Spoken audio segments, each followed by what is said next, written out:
নমস্কার বন্ধুরা, আমি কাবেরী রান্নাঘর থেকে বলছি।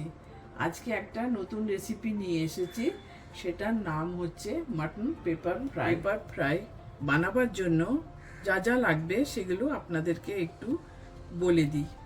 টমেটো লাগছে, মাটন, জল, এখানে গোটা গরম মশলা আছে, রসুন কুচি, পেঁয়াজ কুচি, ধনে গুঁড়ো, গোলমরিচ গুঁড়ো, কারি পাতা, লাল লঙ্কার গুঁড়ো, হলুদ আর নুন।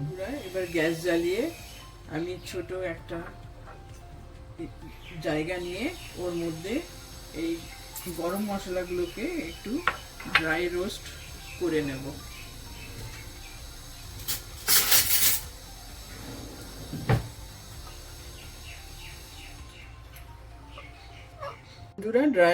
মশলাটা ড্রাই রোস্ট করা হয়ে গেছে।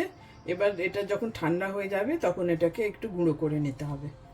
বন্ধুরা, এবারে গ্যাস জ্বালিয়ে আমি একটা প্যান বসিয়ে দিয়েছি। তার মধ্যে এই জলটা দিয়ে দিতে হবে। জলটা দিয়ে দেবার পর ওর মধ্যে এই মাটনগুলো দিয়ে দিচ্ছি।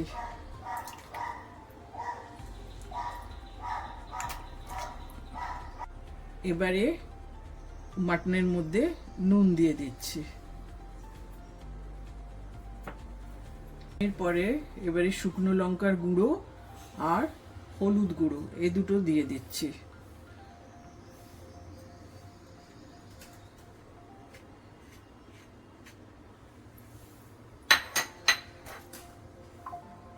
আর এটা ধনে গুঁড়ো।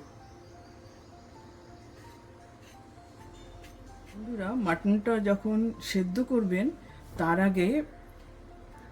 আগে মাটনগুলোকে ছোট ছোট পিসে টুকরো করে নেবেন। তাতে সেদ্ধ হতে বেশি সময় নেবে না আর ভালোভাবে সেদ্ধও হয়ে যাবে। এবার ঢাকা দিয়ে দিচ্ছি বয়েল হবার জন্য। বন্ধুরা, যে মশলাটা ড্রাই রোস্ট করে রেখেছিলাম ওটা এবার একটু গুঁড়ো করে নিচ্ছি।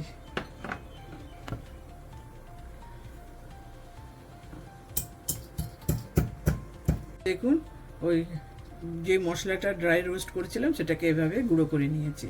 বন্ধুরা দেখুন, মাটনটা অনেকটাই সেদ্ধ হয়ে গেছে, জলও অনেকটাই কমে গেছে। আর একটু জলটাকে কমিয়ে নিতে হবে।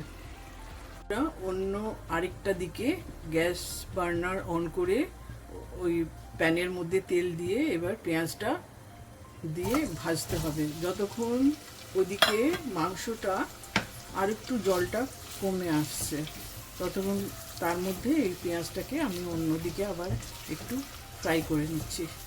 বন্ধুরা দেখুন, মাংসের জলটা একদম কমে গেছে। এই অবস্থাতেই নামিয়ে নিতে হবে। বন্ধুরা, এই যে পেঁয়াজটা ভাজছি না, এটা সফট হওয়া পর্যন্ত একটু ভাজতে হবে।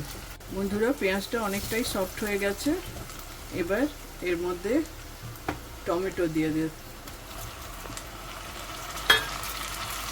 রসুনটা দিয়ে দিচ্ছি আর কারি পাতা, এটা দিয়ে এবার ভালো করে ফ্রাই করতে হবে। 2 মিনিট ধরে এটাকে ফ্রাই করতে হবে। বন্ধুরা দেখুন, এটা ফ্রাই হয়ে গেছে। সব একসঙ্গে দিয়ে আমি করে নিয়েছি। এবার এটাকে মাটনের মধ্যে ঢেলে দেব।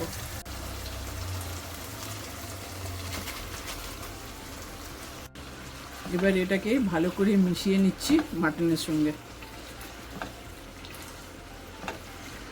বন্ধুরা, এই যে গোলমরিচটা দেখছেন না, এটা কিন্তু আমি হাতে কুটে নিয়েছি।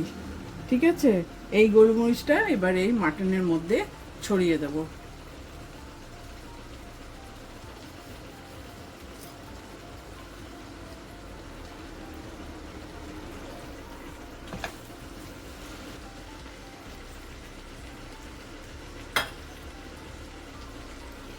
এবার এই গোলমরিচটা ছড়িয়ে দিয়েছি।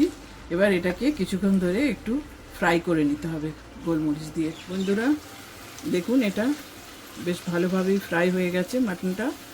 এবারে নামাবার আগে আমি যে গুঁড়ো করে রেখেছিলাম মশলাটা, ওটা এবার এর মধ্যে ছড়িয়ে দেব।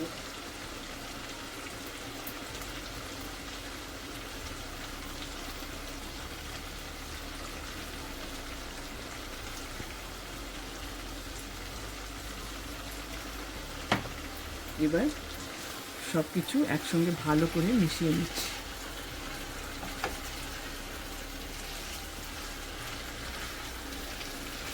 এবার আমাদের মাটন ফ্রাই রেডি। গ্যাসটাও বন্ধ করে দিলাম, 5 মিনিটের জন্য একটু রেস্টে রেখে দিই। বন্ধুরা দেখুন কি সুন্দর মাটন ফ্রাইটা হয়েছে। আপনাদের যদি এই রেসিপিটা ভালো লাগে তাহলে অতি অবশ্যই শেয়ার করবেন, লাইক করবেন আর আমাকে সাবস্ক্রাইব করতে ভুলবেন না।